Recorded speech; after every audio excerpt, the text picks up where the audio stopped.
കർത്താവിൻ്റെ ഉന്നതമായ നാമത്തിൽ സ്വസ്ഥം ചെയ്യുന്നു. കർത്താവ് ഇന്നത്തെ എഴുത്തുകുത്തുകൾ അങ്ങയുടെ തിരുസനെ സമർപ്പിച്ച് പ്രാർത്ഥിക്കുന്നു. പ്രമാണം ചെയ്യുന്നവരുണ്ട് ഈശോയെ, ഭാഗോടമ്പടി ചെയ്യുന്നവരുണ്ട് ഈശോയെ, സ്ഥലം അളക്കാൻ പോകുന്നവരുണ്ട്, അതിർത്തി തർക്കം ഉണ്ടാകുന്നവരുണ്ട് ഈശോയെ, അവിടെയെല്ലാം സങ്കടപ്പെടുന്നവരുണ്ട്. എന്ത് കാര്യത്തിലാണോ എൻ്റെ ദൈവപൈതലെ നീ സങ്കടപ്പെടുന്നത്, അവിടെ നിൻ്റെ കൂടെ മാലാഖയും പരിശുദ്ധ അമ്മയും കൂടെ ഉണ്ടാകും. കർത്താവ് സെൻഡ് ചെയ്യണതാണത്. നീ ധൈര്യമായിട്ട് പോകാം.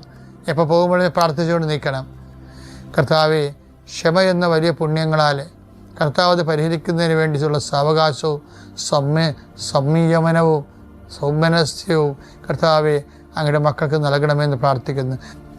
കർത്താവെ, കുടുംബത്തിൻ്റെ ജീവസന്ധാരണ മാർഗത്തിന് വേണ്ടി ജോലി ചെയ്യുന്നവരുണ്ട് ഈശോയെ, ദൂരങ്ങളിൽ ജോലി ചെയ്യുന്നവരുണ്ട്, അവർക്ക് വിസ പ്രോസസ്സിങ് നടക്കുന്നവരുണ്ട്, അത് വിസ വീണ്ടും പുതുക്കി കിട്ടാത്തവരുണ്ട്, സങ്കടപ്പെടുന്നവരുണ്ട്, കുടുംബസമയം ജീവിക്കാൻ പറ്റാതെ തിരിച്ചു പോരാൻ വേണ്ടി വേദനിച്ച് ജീവിക്കുന്നവരുണ്ട് ഈശോയെ, നാട്ടിൽ വന്നാൽ ജീവിക്കാൻ പറ്റാത്ത ചുറ്റുപാടുകളുള്ളവരുണ്ട് ഈശോയെ, നാട്ടിലെ വീട് പോലും വിറ്റുപോയവരുണ്ട് ഈശോയെ. ഇങ്ങനെ പലതരത്തിൽ വേദനിക്കുന്നവർ സങ്കടത്തോടെ അങ്ങയുടെ തിരുസന്നിധിയെ പ്രാർത്ഥിക്കുന്നുണ്ട് ഈശോയെ.